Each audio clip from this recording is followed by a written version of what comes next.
Good evening, everyone. This is G33 Extreme here. This weekly update, number 69. Uh, Sorry about the hyenas. Uh, of course, we use the free version of StreamYard. I'm not in the mood to pay like $20 a month. They still have buggy service from time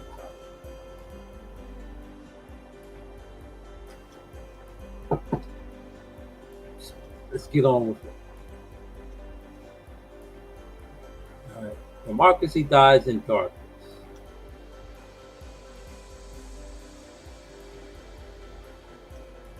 Right? Democracy in America. Right? Election officials fear counting delays will help fuel claims of fraud. Former President Donald J. Trump and his allies used lags and talked to battling the results to falsely allege that the 2020 vote had been rigged. Officials are asking for patience. Right? This is as of today, 6 a.m. People rally at Loudon, Pennsylvania on Saturday morning, featuring the former President Donald Trump. Right. So,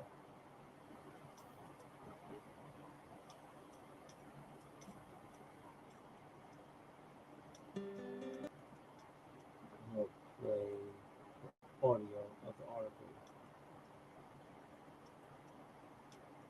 This news story was written by Tom Hamburger, Yvonne Wingate Sanchez, and Patrick Marley. Election officials fear counting delays will help fuel claims of fraud. Former President Donald Trump and his allies used lags in tabulating the results to falsely allege the 2020 vote had been rigged. Officials are asking for patience.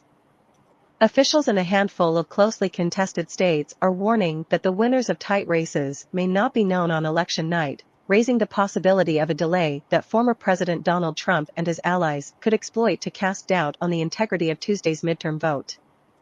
In Pennsylvania, Arizona, Michigan, and Wisconsin, officials have in recent days preemptively called for patience, acknowledging that some of the factors that bogged down the process in 2020 remain unresolved 2 years later.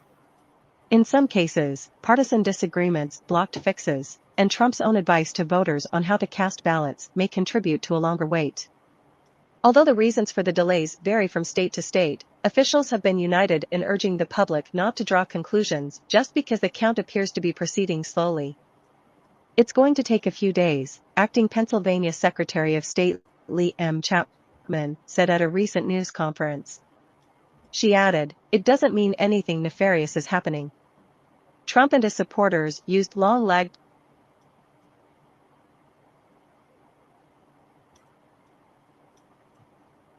times in the count in 2020 to whip up false claims of a rigged process. They were aided by the Red Mirage, in which many Republican candidates took an early lead as votes were being tallied.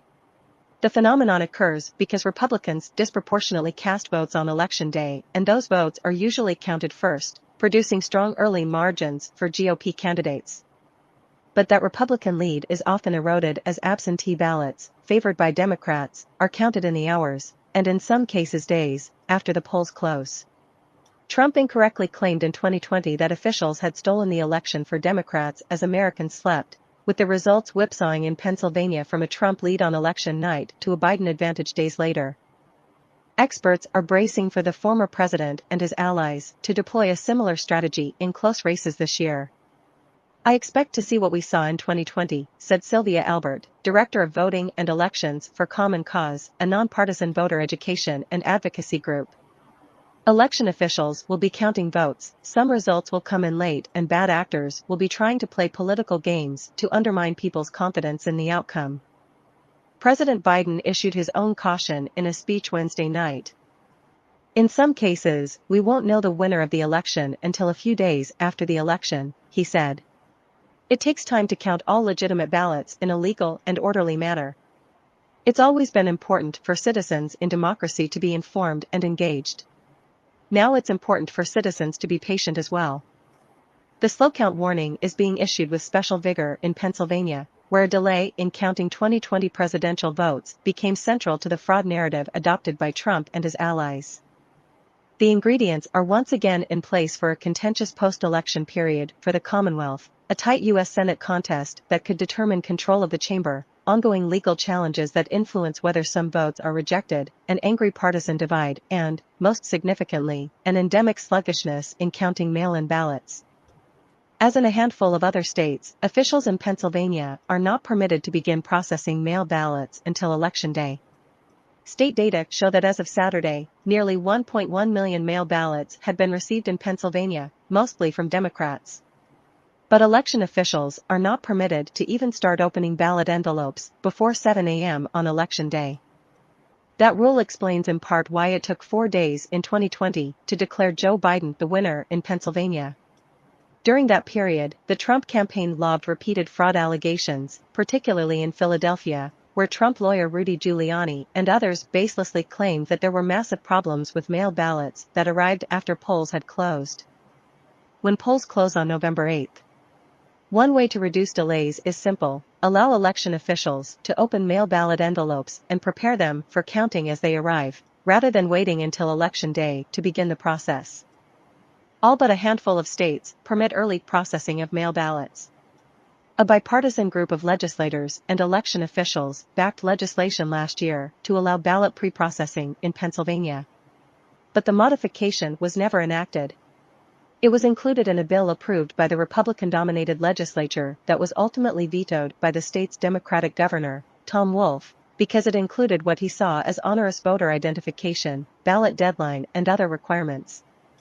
It's incredibly frustrating to know that you are facing a problem with an easy solution that our state government has been unable or unwilling to fix, said Al Schmidt, a former Republican election commissioner in Philadelphia who retired in 2021.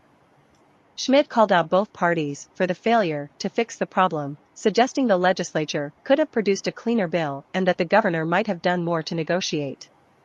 Schmidt and other election experts say that ongoing litigation in the state may further delay and confuse the situation on election night. The Pennsylvania Supreme Court ruled this month that absentee ballots cannot be counted on Election Day if they are not properly dated by the voter, and left their ultimate status in limbo. Republicans had sued to have such ballots thrown out.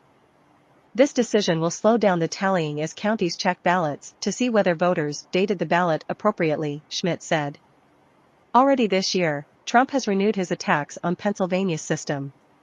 In May, after the state's primary resulted in a close contest between Mehmet Oz and his GOP rival, David McCormick, Trump urged Oz to declare victory before all the votes were counted. "How long does it take to count votes?" Trump wrote on his social media site, Truth Social. "Stop finding votes in Pennsylvania. Rigged." Trump has also weighed in with advice for voters on how to cast their ballots. In Arizona, where the overwhelming majority of voters choose to vote by mail and state law allows for pre-processing, Trump has urged his supporters to show up at the polls. "Vote in person on Election Day as opposed to sending in a potentially fake ballot," Trump said at a rally in Mesa last month. But that advice is at odds with the guidance from election officials, who have said voting early will lead to a quicker tabulation of results. Arizona election officials have sought to set expectations for vote counting, saying the process could last up to 12 days in a state notorious for long counts. In Maricopa County, home to most voters in the state, ballots have not come in as fast as in previous years. If that pattern holds, proportionately fewer ballots may be tabulated before Election Day compared with past votes, leaving election workers a bigger job in the days that follow. Counting could also take time because the ballot is the longest in Maricopa County history, with as many as 87 races for some residents. Stephen Richer, the county's top election official, has encouraged voters who want quicker results to cast ballots as early in the process as possible. "We know everyone would like results faster," said Richer, a Republican. "If you want to help us out with that, well, then get your ballot back to us now." In recent days, some Republican candidates have joined that plea, despite the advice from Trump and his allies to wait. In Michigan, the Secretary of State's office has said results in some races may not be known for a day after the election. In part, that's because more than 1.7 million voters have requested to vote absentee, nearly double the number that voted absentee in the 2018 midterm elections. Jake Rolow, Chief External Affairs Officer for the Secretary of State's office, said additional delays may occur because some counties did not take advantage of late changes in state law that permitted hiring additional personnel to help with the pre-processing of mail ballots. Other factors that could affect the count this year include ongoing disputes over election law. Just last week, the Michigan Supreme Court reversed a lower court decision that had blocked implementation of rules governing poll observers. The legal limbo so close to the election creates uncertainty and can lead to delays, said Mark Brewer, a Michigan elections lawyer who once chaired the state Democratic Party. Every day that goes by creates more confusion, he said. In Wisconsin, which like Pennsylvania restricts handling of absentee ballots until Election Day, officials typically release unofficial results in the early morning the day after the election. And Jacobs, a Democrat who sits on the state's bipartisan elections commission, expressed frustration that Republicans who control the state legislature have declined to speed up the process by letting poll workers process absentee ballots before Election Day. The legislature refused to do that, so we're going to have a late night in Wisconsin, she said. Milwaukee, the state's largest city and a Democratic stronghold, often reports its results last because of the city's size and the way it counts absentee ballots. This time, officials in Milwaukee say they'll have them before midnight. Legislation to allow speedier processing of absentee ballots has been discussed in Madison for years, but Republican legislators have been split on the issue and never achieved enough support to pass a bill. Jacobs said it is important to understand how results are tabulated ahead of time so the public doesn't fall for false claims related to slow-coming results. The people participating in the political process need to be honest about the fact that this is how the process works and not make false statements and lies about ballot dumps and the like, she said.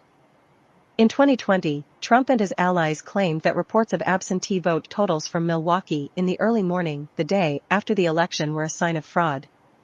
I can show you right here that in Wisconsin, we're leading by a lot, and then at 3:42 in the morning, there was this. It was a massive dump of votes, Trump said at the time. Despite the warnings coming from a few states, there are some reasons to think that the slow counting that characterized the 2020 count may improve this year. 2 years ago, voting occurred in a presidential election at the height of the pandemic. This year, fewer voters will cast ballots overall, and in some states a greater number more proportionately are expected to vote in person. Since 2020, several states have taken steps to improve efficiency by purchasing new machinery to open envelopes and scan ballots and encouraging voters to return ballots early.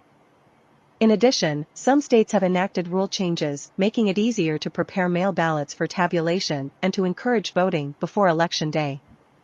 In Georgia, state law allows processing of absentee ballots as soon as they are received, and record numbers of people are voting early this year, nearly 2.5 million as of Sunday. The early submissions, Secretary of State Brad Raffensperger said in a statement, played a wonderful role in reducing the lift for their county election directors come November 8. Rosalind S. Helderman contributed to this report.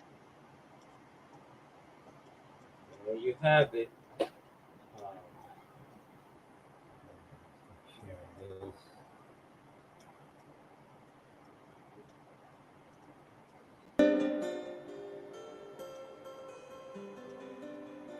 There you have it.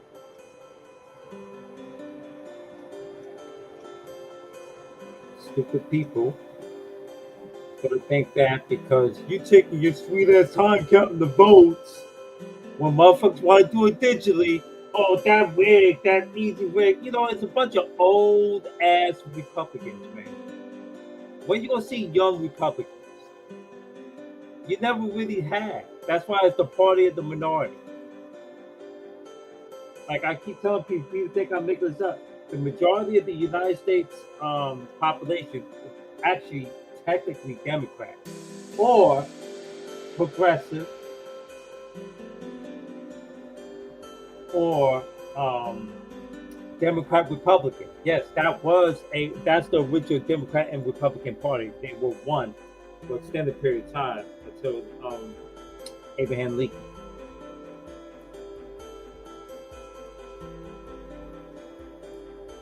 And yeah, okay. There's another one I'm gonna play.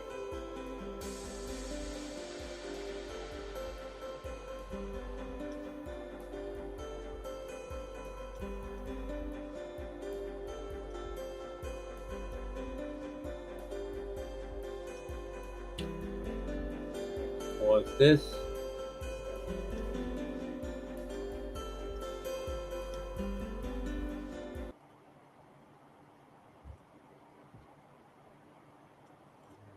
This other one. First. Then okay, perfect. Let's see.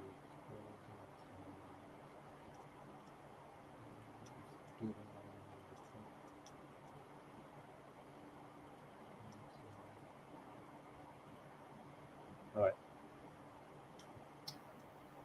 Another Washington Post. Republicans sue to disqualify thousands of mail um, ballots in swing states. I wonder why.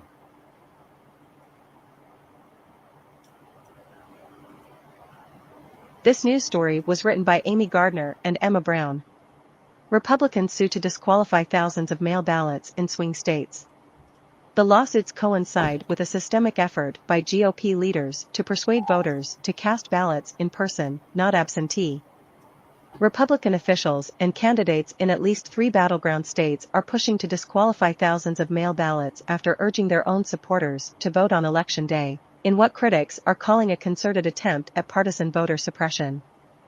In Pennsylvania, the state Supreme Court has agreed with the Republican National Committee that election officials should not count ballots on which the voter neglected to put a date on the outer envelope, even in cases when the ballots arrive before Election Day. Thousands of ballots have been set aside as a result, enough to swing a close race.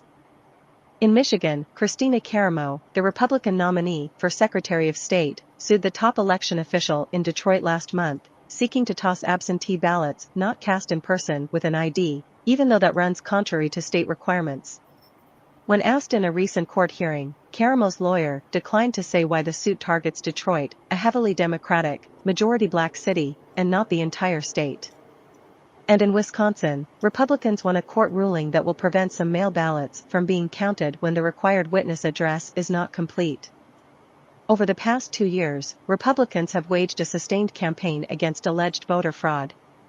Experts say the litigation, which could significantly affect Tuesday's vote, represents a parallel strategy of suing to disqualify mail ballots based on technicalities. While the rejections may have some basis in state law, experts say they appear to go against a principle, enshrined in federal law, of not disenfranchising voters for minor errors. The suits coincide with a systematic attempt by Republicans, led by former President Donald Trump, to persuade GOP voters to cast their ballots only on Election Day. Critics argue that the overall purpose is to separate Republicans and Democrats by method of voting and then to use lawsuits to void mail ballots that are disproportionately Democratic. They're looking for every advantage they can get, and they've calculated that this is a way that they can win more seats, said Sylvia Albert, Director of Voting and Elections for Common Cause, a nonpartisan democracy advocacy organization. Research has shown that absentee ballots are more likely to be discarded if they are voted by young people and people of color, which are not generally seen as the Republican base. Albert said legal battles over mail ballot eligibility have the potential to delay results and even change outcomes. In some cases, the disputes could wind up before the U.S. Supreme Court.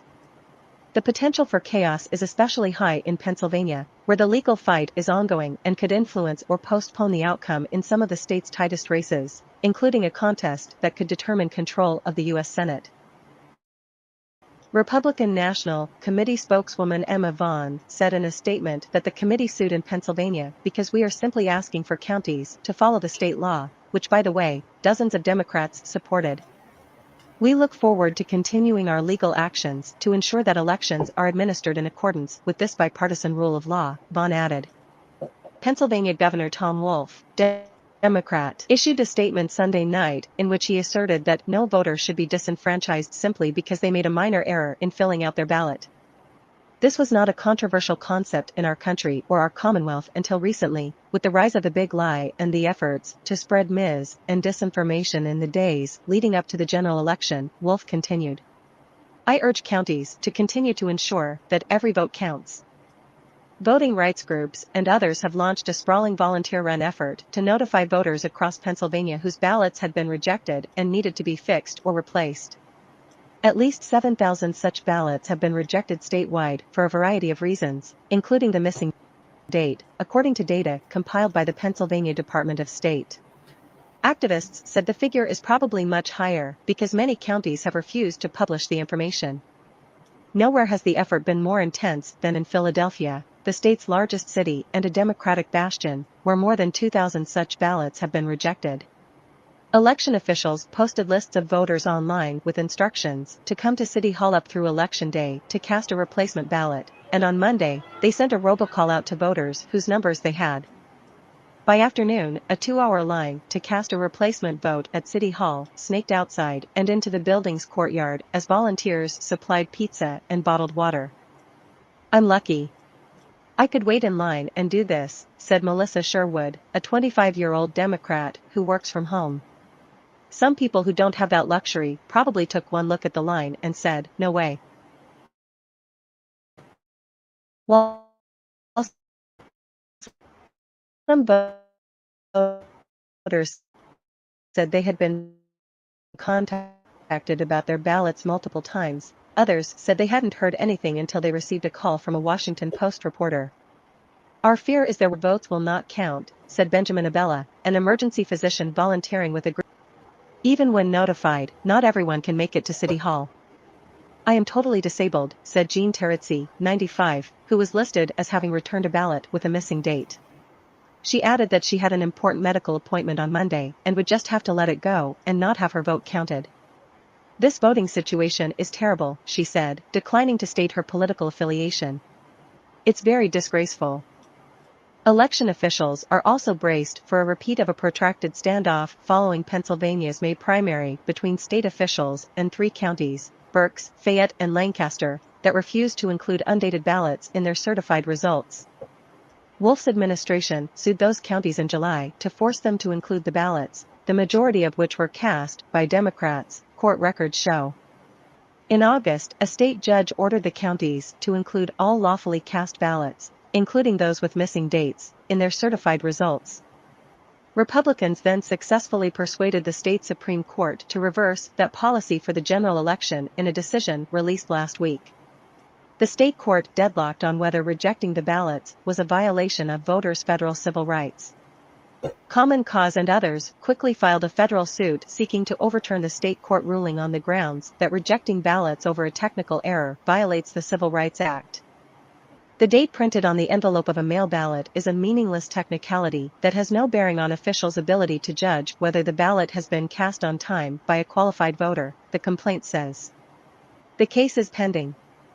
The date requirement originated when Pennsylvania allowed certain ballots to arrive after Election Day so long as the voter attested to casting it by the date of the election. Now, ballots must be received by Election Day.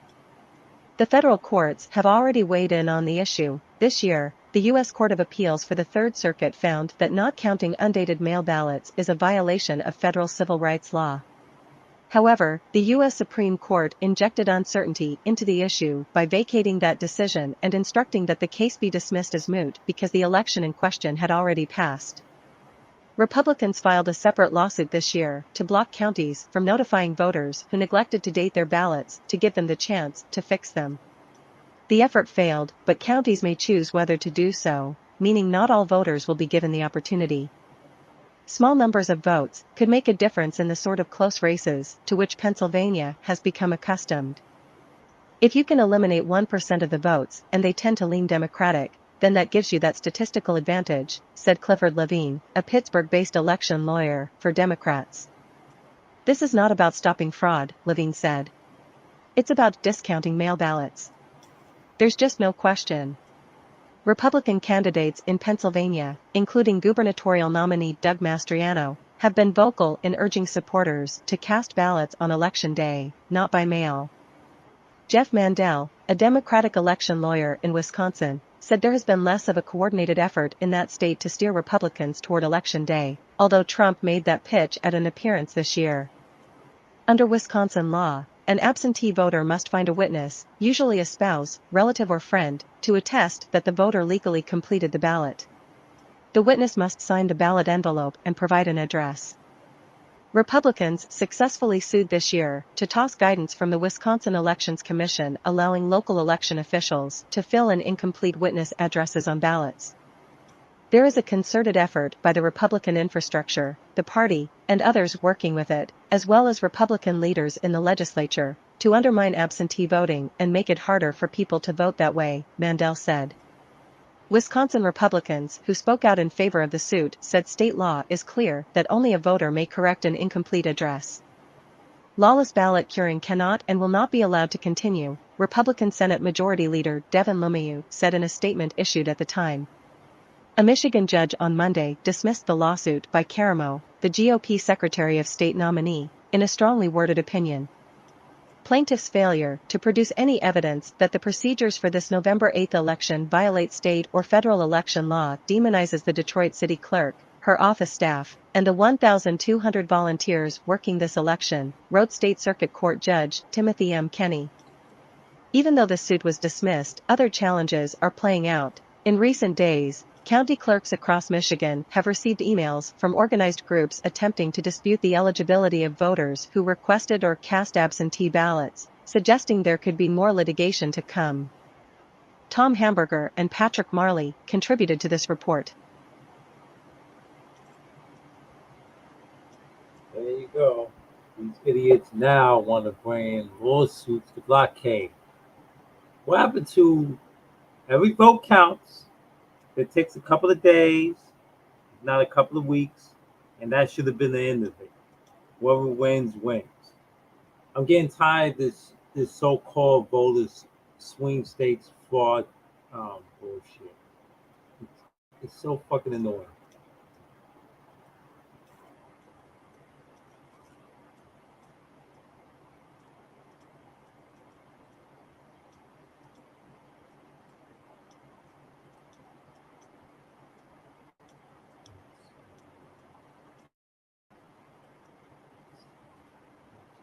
Hey, what's up, Roblox?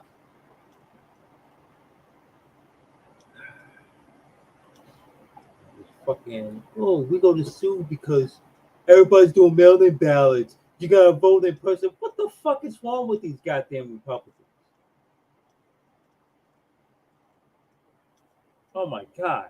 I mean, don't get wrong. I mean, there's a lot of things I don't fucking like what Democrats do, but yo, that shit, that's some crazy, batshit, crazy fucking white folk shit that when it comes to election day.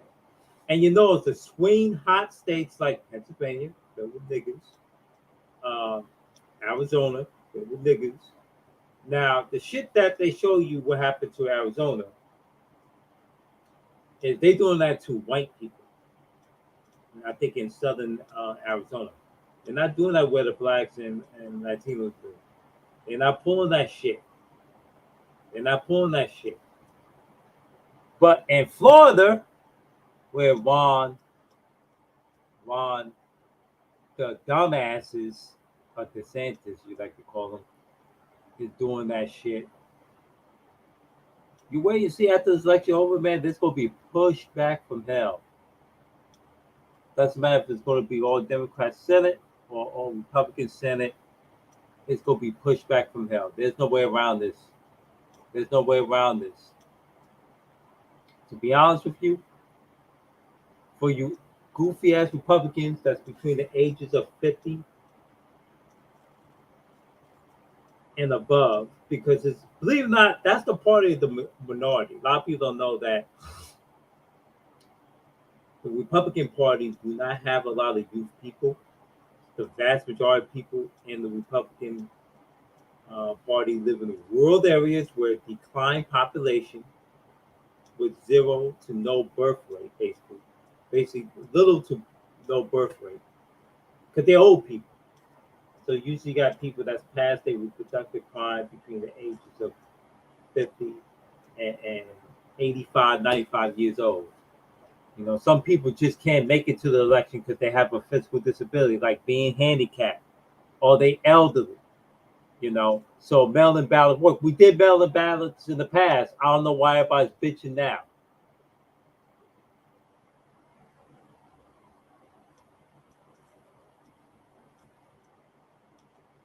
So we're gonna talk about another related issue. Oh boy, that pertains to the subject. This is why I'm an independent. Side note,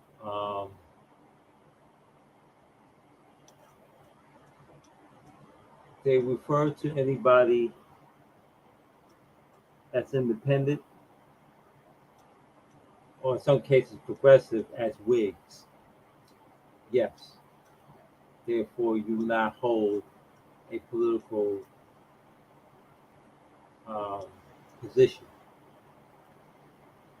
Anyway, you not be a political representative. Sorry, that's what I meant. Okay, here goes. Today's subject: Russia reactivates its trolls and bots ahead of Tuesday's midterms. That's right. Today's Monday.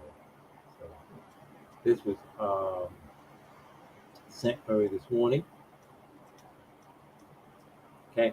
Researchers have identified a series of Russian information operations to influence American elections and perhaps erode the support for Ukraine. Now, this is the exact same shit that plagued Trump throughout his 4 year term, 1 year term. I mean, one term, 4 year president. It was already proven on to his second year that his election was heavily influenced by these Russian trolls and bots from their Russian intelligence groups. Anyway, like St. Petersburg, the Capitol building that is said to be the site of the Russian Internet Research Agency, cybersecurity researchers had tied the agency to new Russian misinformation effort. No, second, look at my cat. Now the cat. Come on, come on. Go.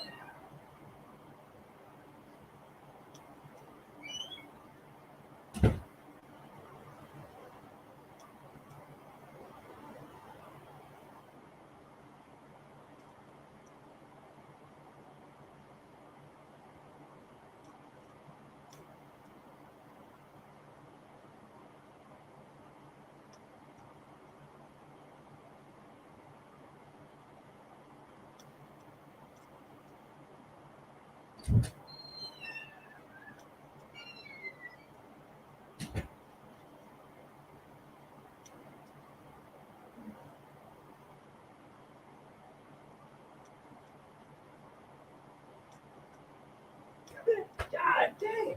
You get it cool.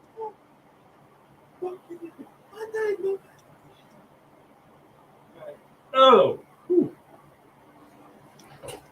All right. Okay, let the boy eat. I gotta let that kitty cat eat. Anyway, so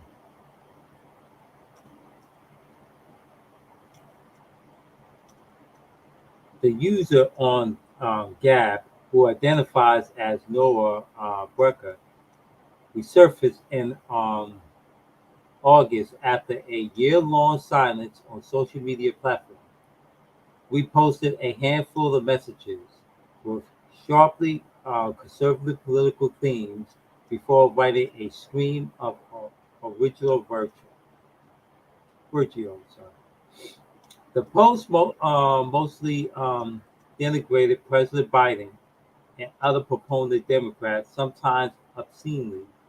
They also laminated the use of taxpayer dollars to support Ukraine in its war effort against invading Russian forces, depicting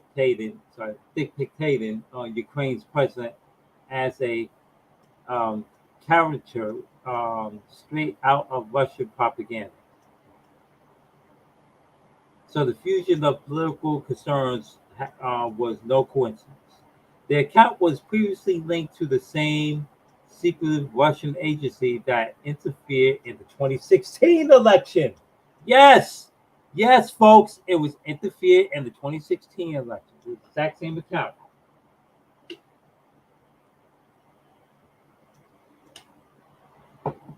Said said this clown back then was going to be a one-term president.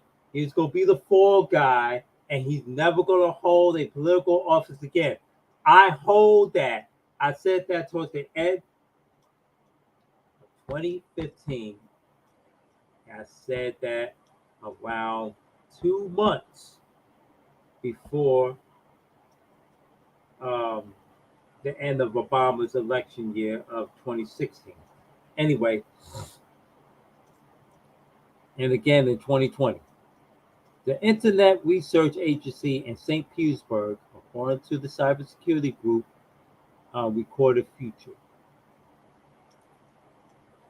It is part of what the group and other researchers have identified as a new, though more narrowly targeted Russian effort.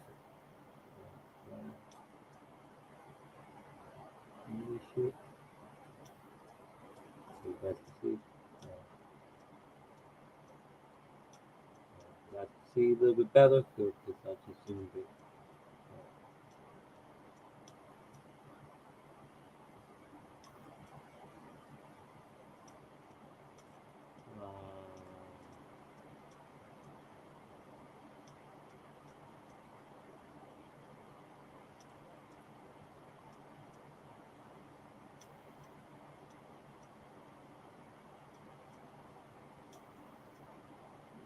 Okay. So as part of what the group and other researchers have identified as a new, though more narrowly targeted Russian effort ahead of Tuesday's midterm elections. The goal, as before, is to stoke anger and fear, I may add, among conservative voters, which there's not too many of them. They're all aging out, folks, and to undermine the trust in the American electoral system. This time, it also appears intended to undermine the Biden administration's extensive military assistance to Ukraine. Yeah, because Russia is losing the fucking damn war. It's clear that they are trying to get them to cut off aid and money to Ukraine, said Alex, I guess I'm going to butcher his name, Pacelis, a former Army soldier and Pentagon Information Operations official, now with the Providence Counseling Group, a business technology company. The campaign using accounts that pose as enraged Americans like Nora Burka, have added fuel to the most decisive um, political and cultural issues in the country today. It has specifically targeted Democrat candidates in the most contested races, including the Senate seats, sorry, up for grabs in Ohio, Arizona, and Pennsylvania. The three swing states, folks.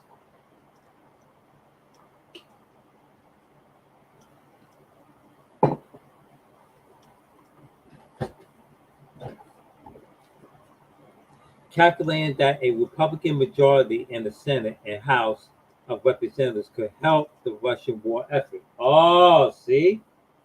Shout out to Tar Hartman for pointing this out earlier today in his live stream. The campaign showed not only how vulnerable the American political system remains to foreign manipulation, but also how the purveyors of disinformation have evolved and adapted to efforts by the major social media platforms to remove or play down false or deceptive content. Last month, the Federal Bureau of Investigation, known as FBI, and Cybersecurity and Infrastructure Security Agency or known as CISA, issue an alert warning of the threat of disinformation spread by dark web media channels, online journals, and messaging applications. Spoofed websites, emails, text messages, and fake online personas. The disinformation could include claims that voting data or results had been hacked or compromised. See that? This is why you see this crazy, insane, batshit crazy QAnon tinfoil hat wearing voter suppression clauses happen in the state of Florida. Started to happen in fucking Arizona. And you see it in southern Texas now. The agencies urge people not to like, discuss, or share posts online from unknown or distrustful sources. They did not identify specific efforts, but social media platforms and researchers who track disinformation have recently uncovered a variety of campaigns by Russia, China, and Iran. Mm.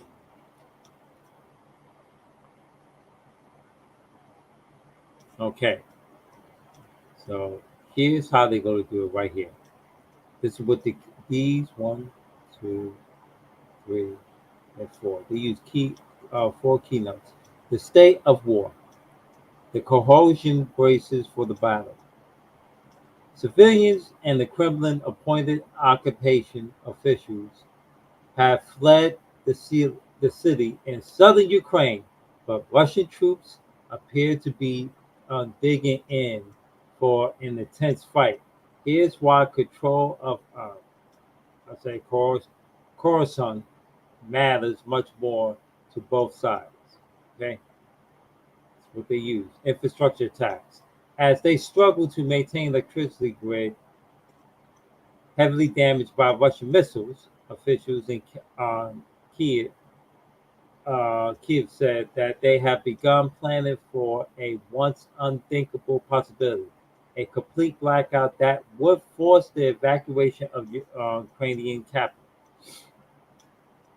Number three, on the diplomatic front, the group of seven nations, basically G7, announced it today that they will work together to rebuild the critical infrastructure in Ukraine that has been destroyed by Russia's military and to defend such cities from further attacks. And then last but not least, refugees.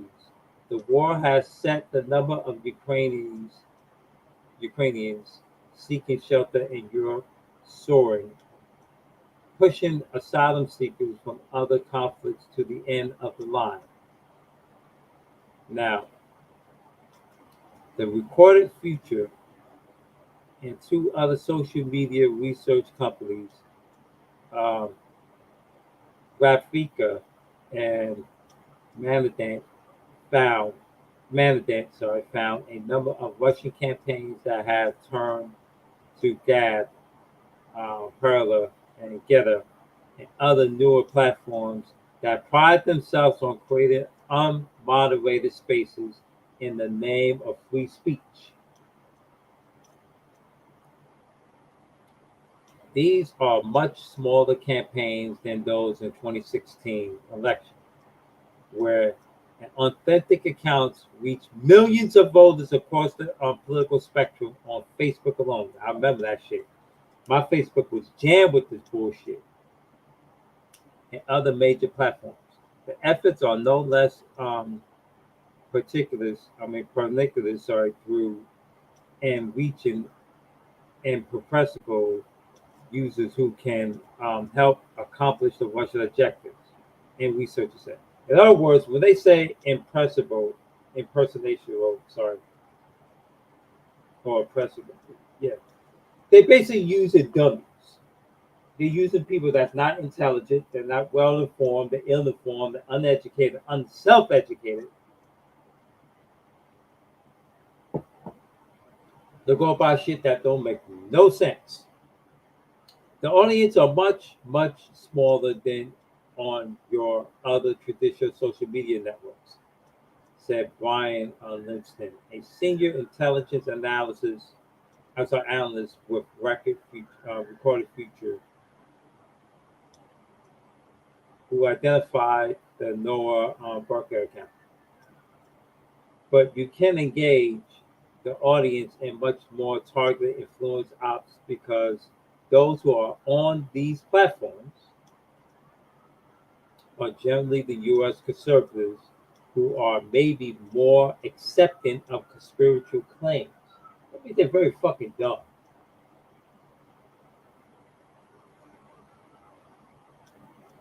Many of the accounts the researchers identified were previously used by the news outlets calling themselves Newsroom for America. Oh my God, that rings a bell.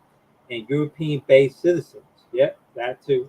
Meta, the owner of Facebook and Instagram, has previously linked the news outlets to Russia information campaigns centered around the Internet Research Agency.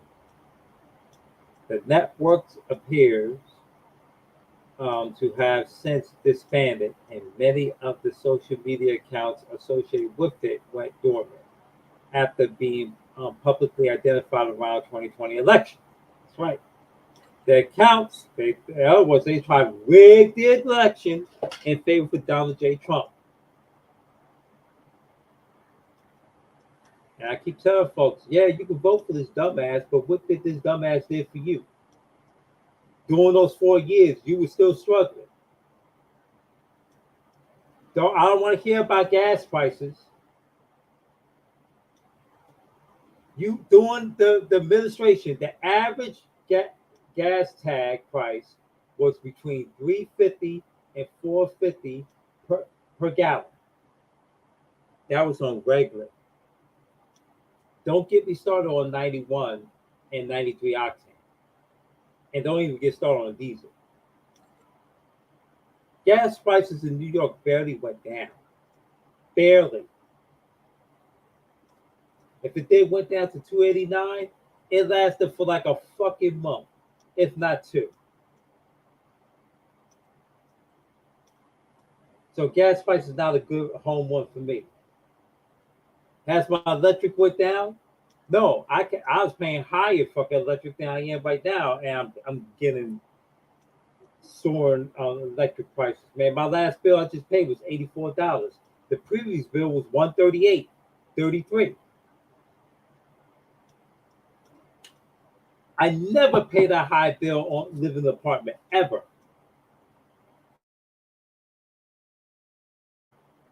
But before I moved last year, you know my average bill was between $630 to $350 a month. And it didn't matter how well I did techniques and tricks of the trade to save electricity, you got ripped off. These power companies made hand over fist on our dumb ass backs during Donald J. Trump's administration, his one term and only term. Hell, these gas prices, these oil companies, these big time oil companies was making hand over fist. These natural gas companies were making hand over fist.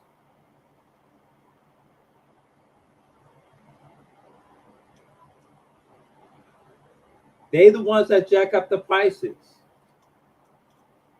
These politicians got bought out. Not saying Biden is better, but these politicians got bought out. I don't know why everybody's blaming on the guy that's a senile. Come on. The network appears to have since disbanded. Okay. I said that. And many of the social media accounts associated with it went dormant after being the accounts started becoming active again in August and September of last year and called to action like sleeper cells. Nor Barker's account on Gabs has many of the characteristics of the authentic, sorry, authentic user, Mr. Linson said.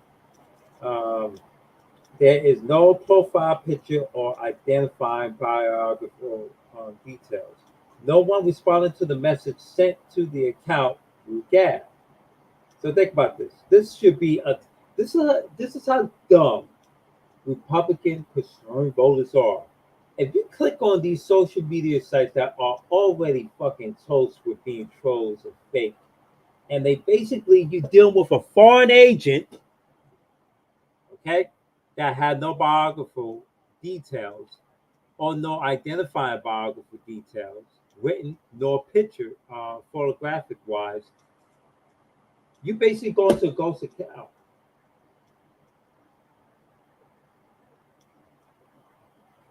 This is a form of fascism and communism, and you fall for it. How the hell are you going to talk about you're against fascism and communism and you practice the exact same shit to begin with? Anyway, the account with more than 8,000 followers posts exclusively on political issues, not in just one state, but across the nation.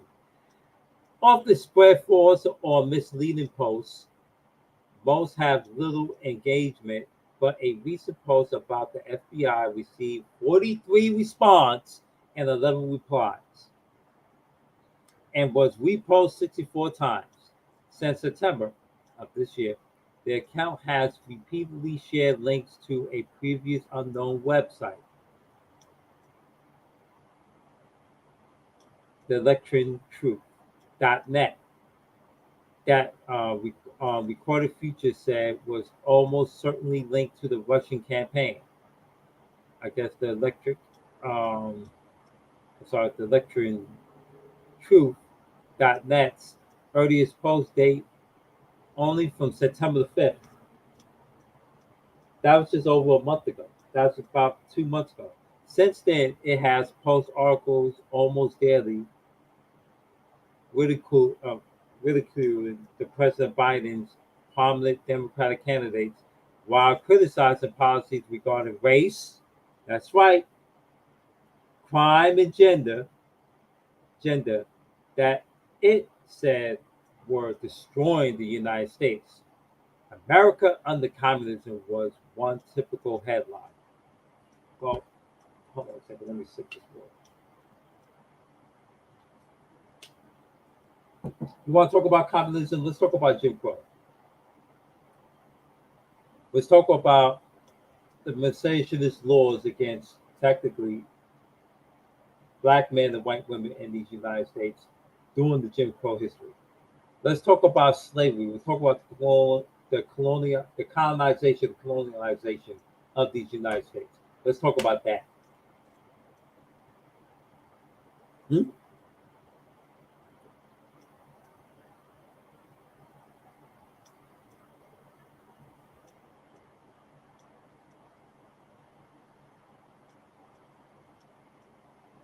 The, the articles all have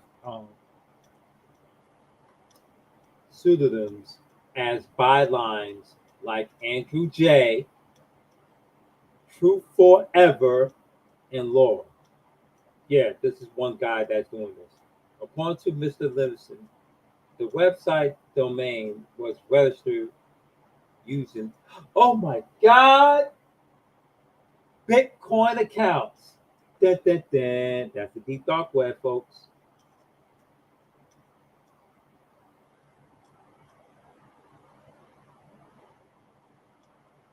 The Electron Truth.net lists a cafe in Kala Ark as its contact. The cafe has closed and replaced by College Bridge Market.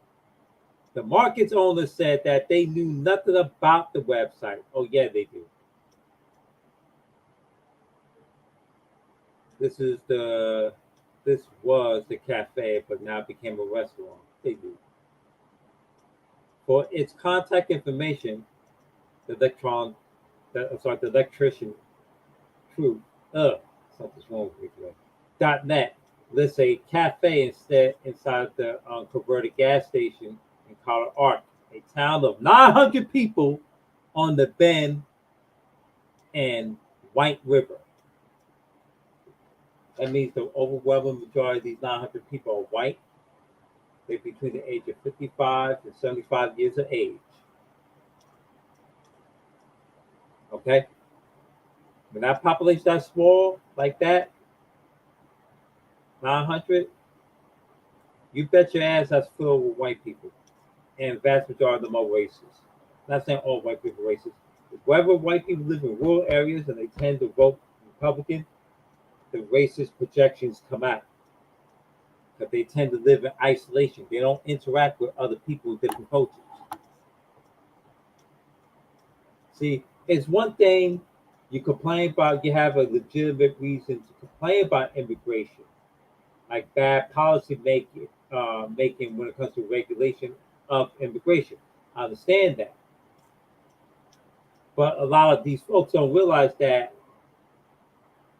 89% of these said white folks are probably second, if not third generation undocumented immigrants that they parents or grandparents, or in some cases great grandparents. A lot of people don't want to talk about that. They love to talk about that fake ass romanticized Ellis Island story.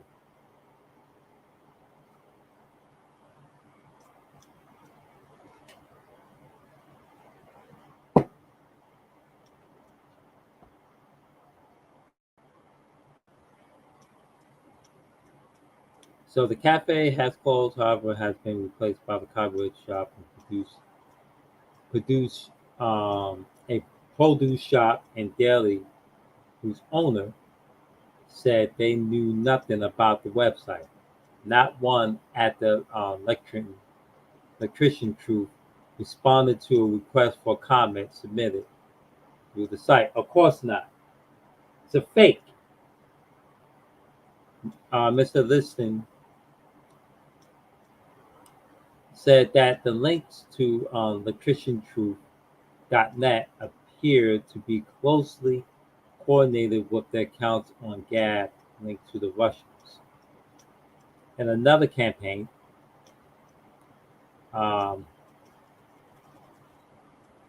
Grabhika identified a recent series of cartoons that appear on Gab. Geller, Parler, and the discussion forum Patriots.win. The cartoons by the artist named, I guess, Schmitz, disparage Democrats in the tightest Senate and the governor races.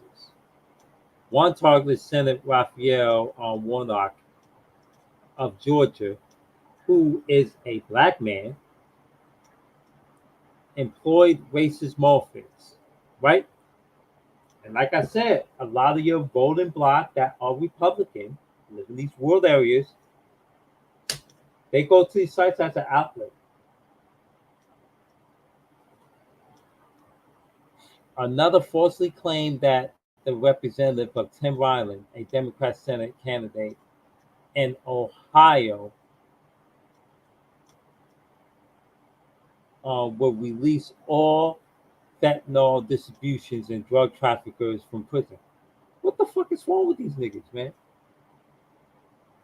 The cartoons received little engagement and did not spread virtually to other platforms, according to Grabhika. A recurring theme of the new Russians' efforts is an argument that the United States under President Biden is wasting money by supporting Ukraine in the resistance to Russian invasion. That began February this year. Nora Burka, for example, posted a doctored photograph, that means altered photograph, for those that don't know what doctored means, in September that showed that the president, Volodymyr Zelensky of Ukraine, as a bikini wearing pole dancer being shown with dollar bills by Mr. Biden. As working class Americans struggle to afford food, gas, and fine baby formula, let alone paying rent, Joe Biden wants to spend $13.7 billion more in aid to Ukraine. You all laugh, that's very small. $13.7 billion ain't shit. And y'all motherfuckers that vote Republican cry about that. $13 billion ain't shit. Sleepy Joe only spent $13.7 billion. That's fucking cheap. That's fucking cheap. You guys are complaining. Hold on, I got. Hold on a second. I gotta get the music on. It's not. It's.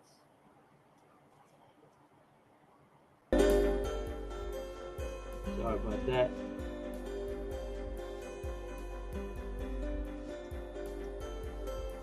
That's fucking cheap. $13.7 billion, and you got these cheap money laundering, dope selling, jet lagging Republicans. There are a lot of drug trafficking coming in, by the way. People don't know that. During the 2007-2008 collapse, did you know the Republican Party allowed drug dealers to invest money into the stock market? Laundered money into the stock market. A lot of people don't know that. But I digress.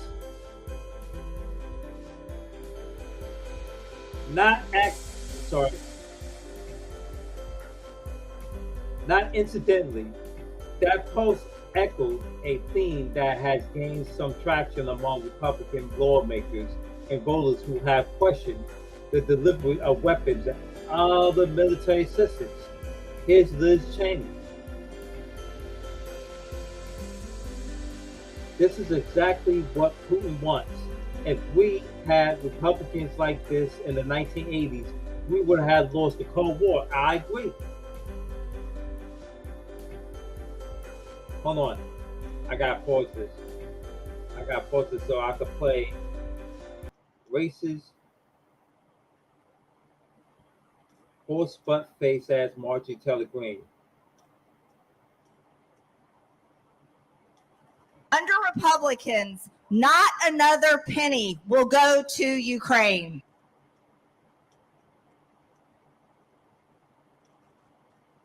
Anyway.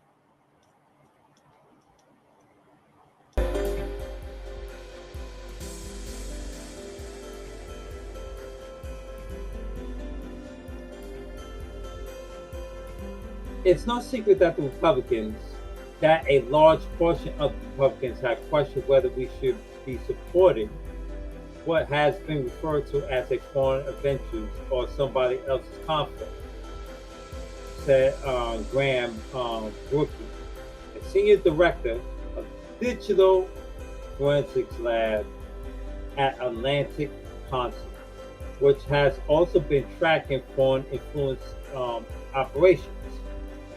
Now, let me remind you what Putin said. Putin's goal was to target the United States. He needed Ukraine for agricultural reasons because they can't grow food for shit in that frozen, cold Arctic tundra called Russia. Okay? And at the location that they're at, they can't do trade, supposedly.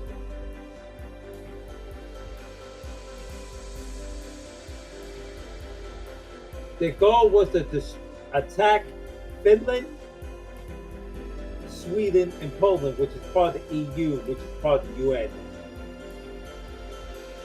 And the next goal was to aim at the United States. Who aimed this back in February of this year? I don't know why you goofy ass Republicans did not pay attention to this nigga is gunning after us as of the United States. We the fucking empire.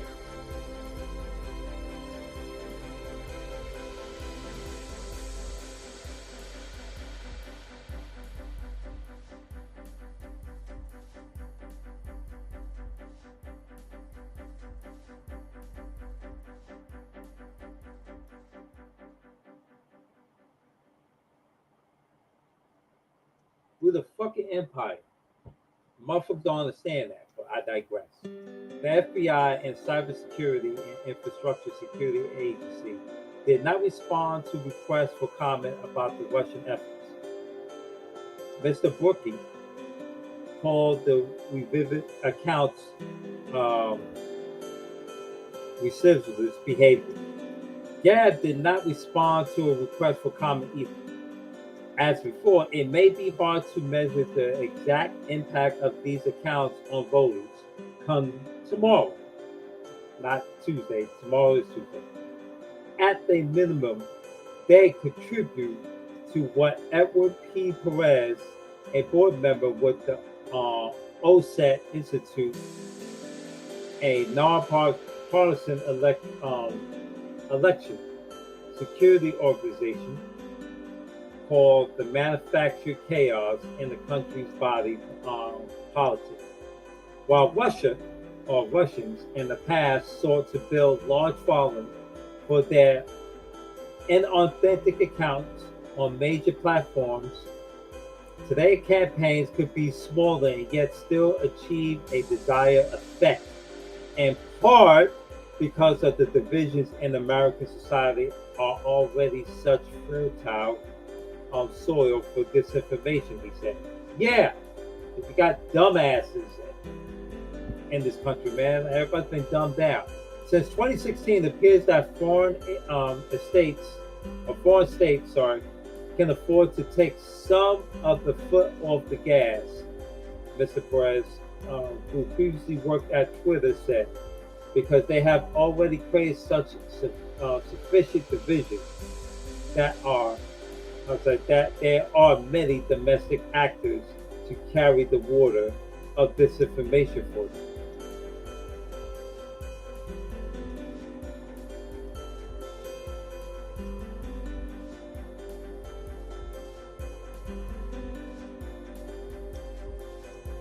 Yep.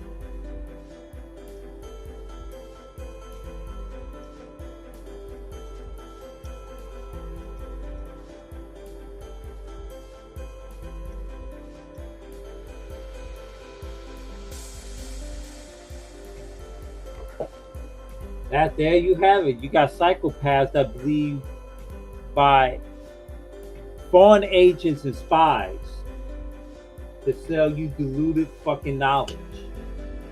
Hey, what's up, Marcus 1986 Thomas?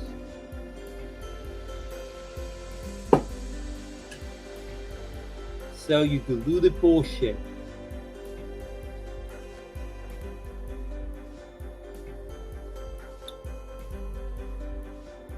Let's go. Hold on.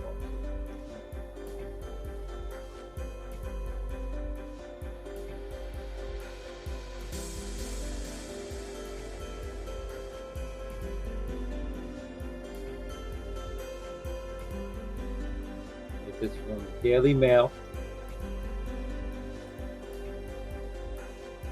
Russian Marines say incompetent generals are treating them as cannon fodder.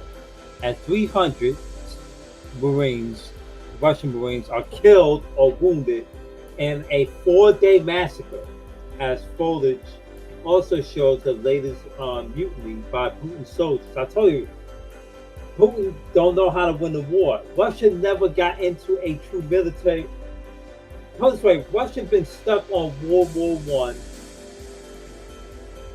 and the 19th century military logistics. They basically went into this shit with their heads cut off to begin with. And now they're taking shit out of their fucking asshole and smacking in the fucking wall across the room to see what's going to stick first and how long it's going to stick.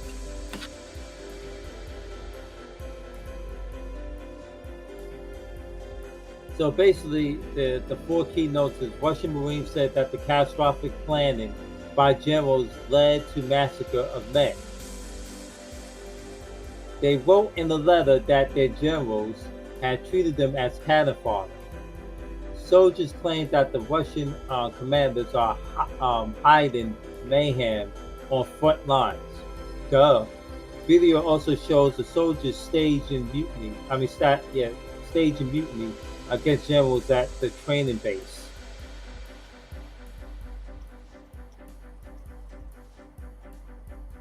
All right, I'm going to mute this bitch because I'm going to play some of the video.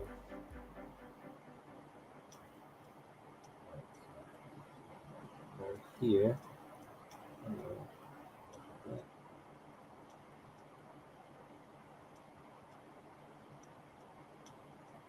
Yeah, okay.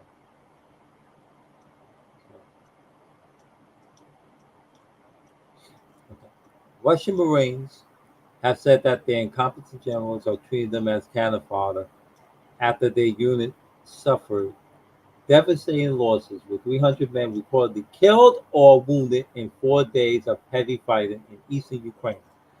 The Russian Marines from the Russia's 155th Naval Infantry Brigade wrote a scathing letter to their regional governor, claiming that they have lost 300 servicemen in a 4-day massacre.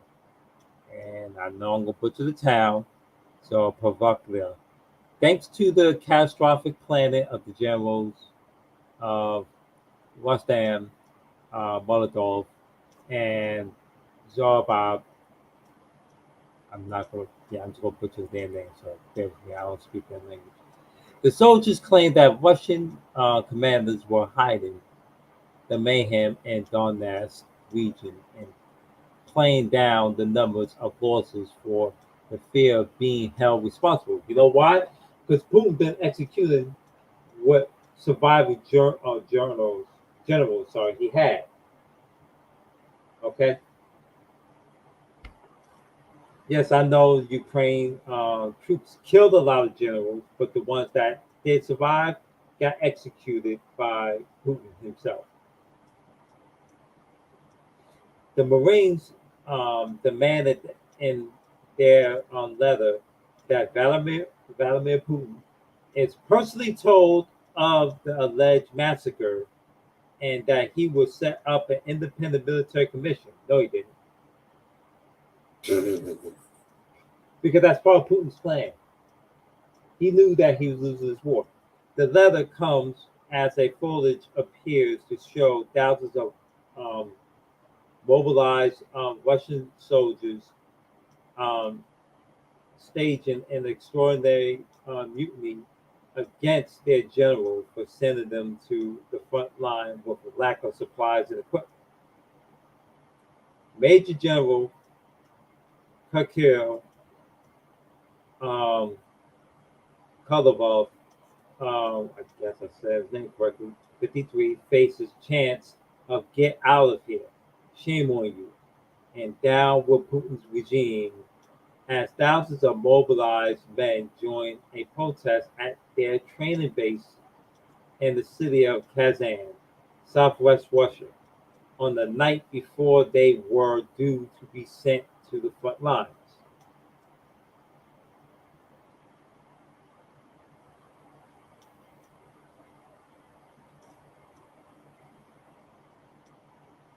Soldiers who led the mutiny told supervisors they could not fight because they had endured weeks of water shortages and scarce rations. And now they were going to be sent into the battlefield with rusty machine guns from the 1970s. Yeah, Russia is broke. Okay, who's broke? Let's watch the full video.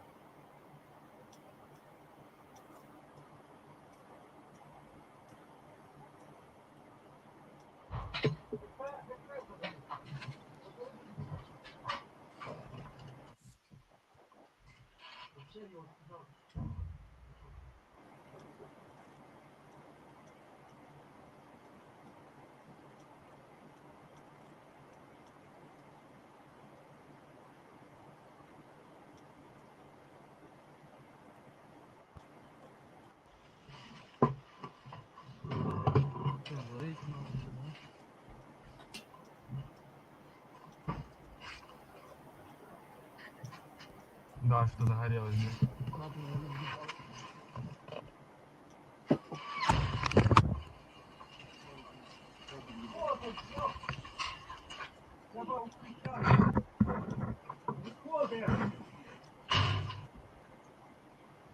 Осколок, походу, да?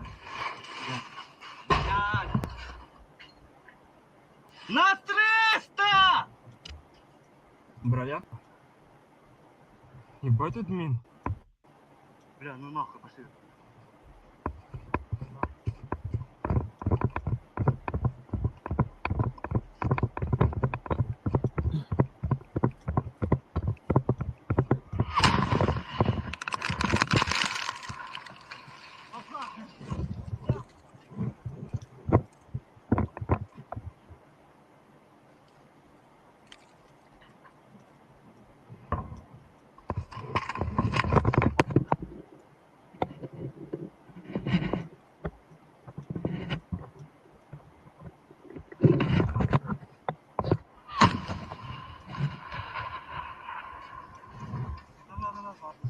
Бежим назад.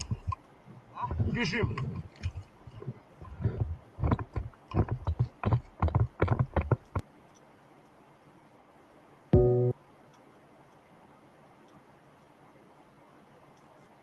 Little piglets are led to slaughter.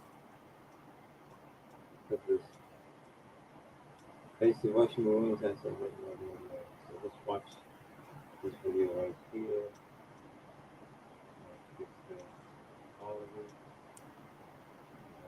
Lift it up. Давай-ка! Уё! Сюда! А ну-ка! Давай-ка! Сюда! А ну-ка!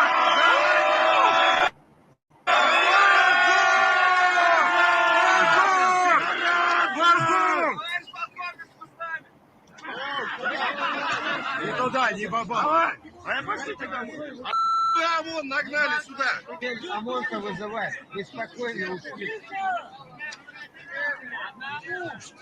Шатай режим! Шатай режим!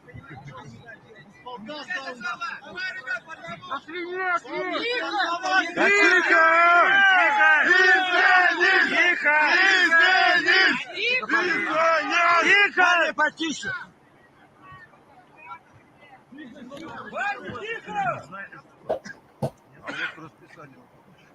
Погромче маленько!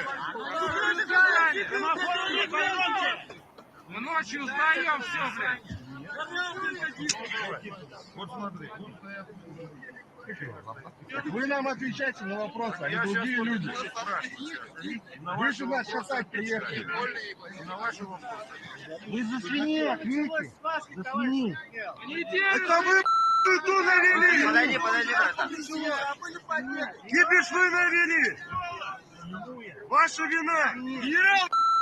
Ответьте мне, ты же знаешь, куда нас отправляешь, блядь? Ты, блядь, жопу сидеть будешь, блядь.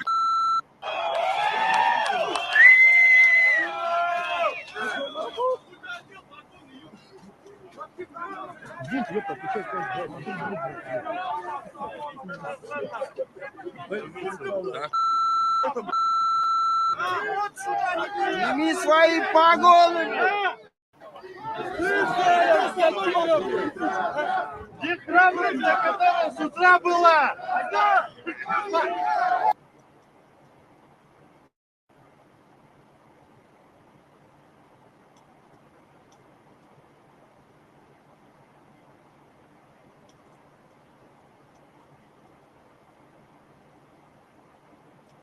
Dude, they boot their general out because he was sending them into a counter-fire situation here. He basically sent them to be fucking slaughtered. Okay, volunteers of the Ukraine World Foundation inspect a former Russian military fortification in the northern Khorasan region on Sunday. Right here.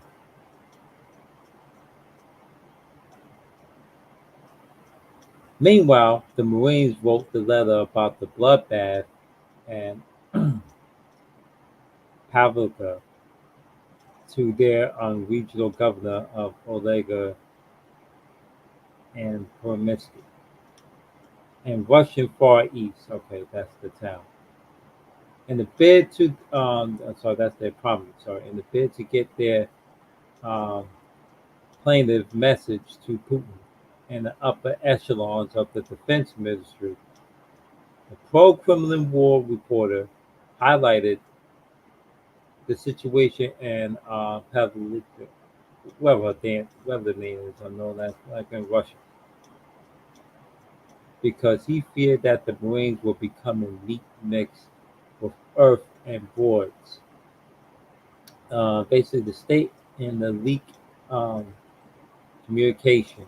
Yet again, we were thrown into a incomprehensible attack by the generals um, Rustan, Rustan, Mordodov, and Java, uh, Amelikov, so that the Bonadov could get bonuses from the chief of the general staff, Valery, and I guess Gazmibov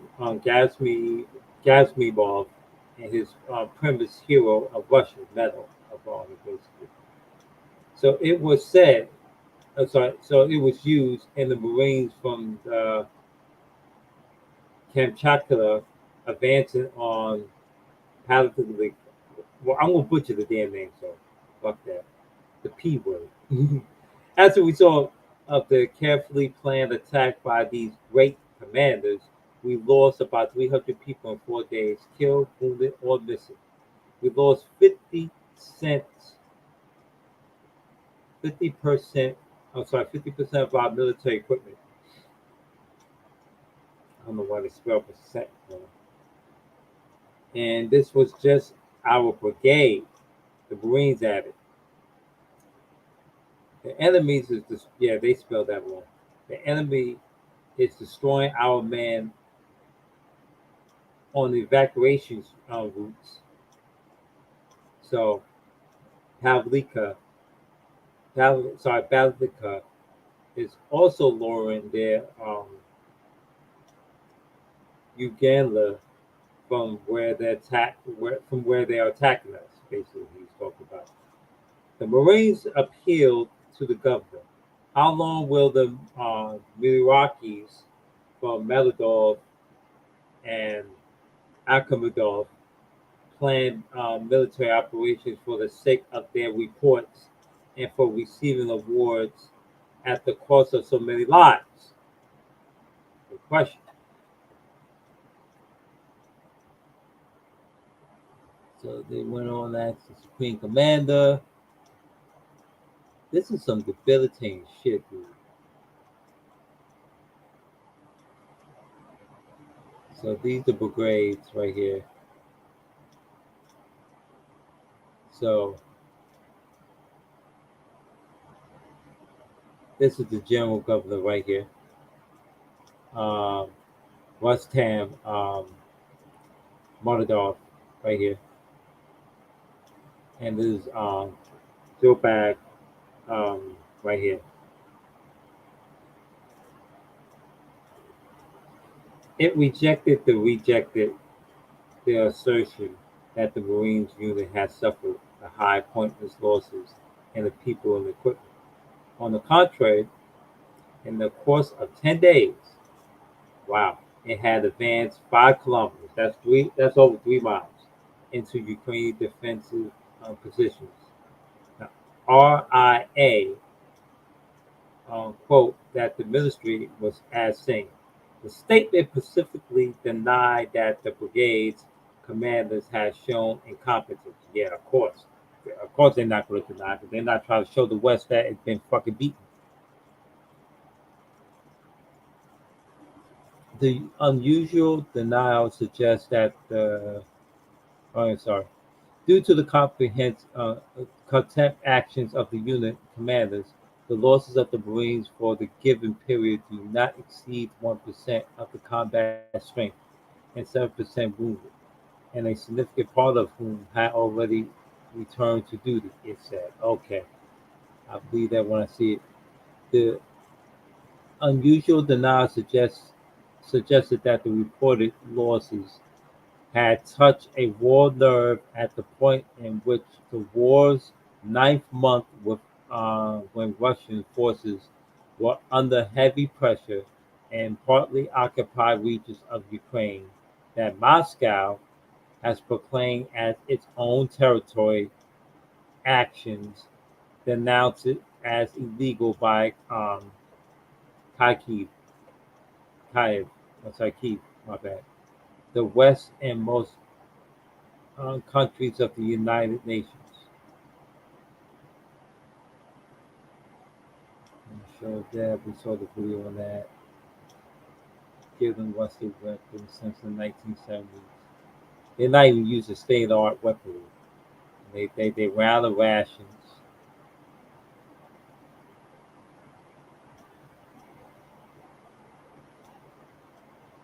Yeah, this is sad, man.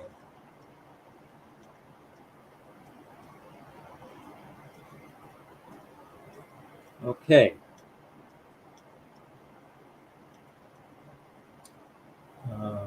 Will there be a Red Dawn-like event coming in the future?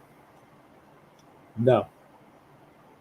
The United States has a well-established system to prevent that. Ain't no Russians gonna come over here. At best, the only best thing they could try to do is launch fucking missiles. I don't know, you guys don't remember just 2 weeks ago. I remember this very well because me and Gerard Bones talked about it. Russians were trying to launch nukes, tactical nukes, in Ukraine. And it got sabotaged by one of the generals or commanders. So no, it ain't happening in the United States. That Red Dawn shit, that apocalyptic or Book of Eli or Mad Max type of reality fantasy. That's something that the white guys, they drew that up in their minds. That ain't happening. What, you don't have faith in the nation that you were granted with, or basically you were dumped here? Right. Let me try to finish this last article.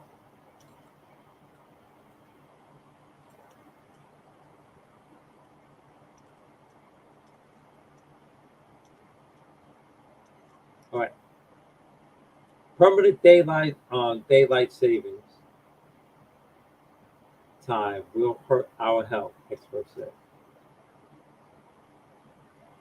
So we're gonna.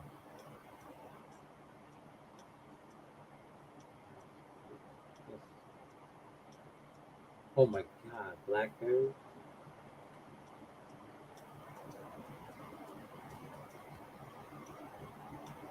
November 8th, Election Night in America returns.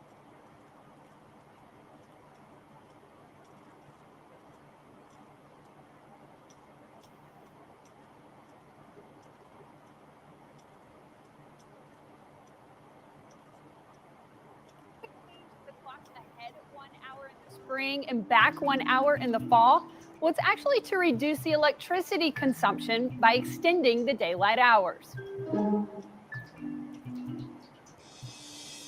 In the U.S., we change our clocks at 2 a.m. on the second Sunday in March. That begins daylight saving time. That's when we spring ahead. On the first Sunday in November, we change our clocks at 2 a.m. again. That's actually just going back to standard time. Believe it or not, this started with an idea from Benjamin Franklin.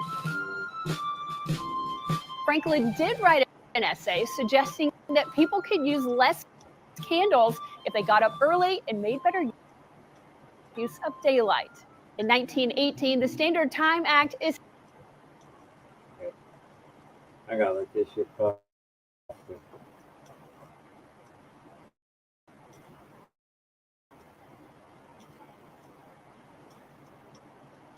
Let's go. Established time zones and daylight saving time, but not all states participate. To this day, most of Arizona and all of Hawaii to not change their clocks. Over 70 countries across the world observe daylight saving time, with notable exceptions of China and Japan. In 2007, we actually changed the date of when we set our Just stop sharing real quick. I gotta fix something.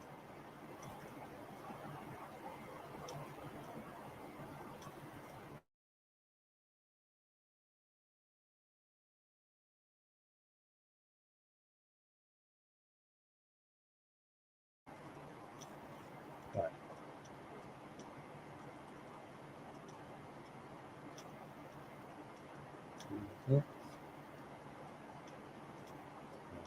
That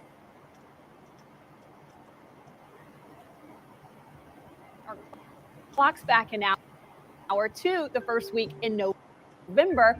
This helped protect trick-or-treaters by giving them an extra hour of daylight. One of the other lines of thinking was that we would have a better voter turnout on election years.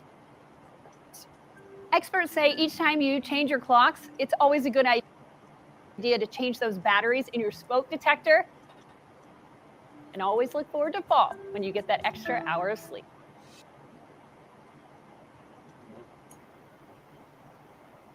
Now, my thing with daytime savings is it actually just causes stress and confusion on the body's chemistry. You better just stick with the standard time. It actually causes stress when you try to drive. And your body go off and on, like, you know, twice a damn year. Like it just hormonally fucks you up. So we should just stick with just standard time. That's it.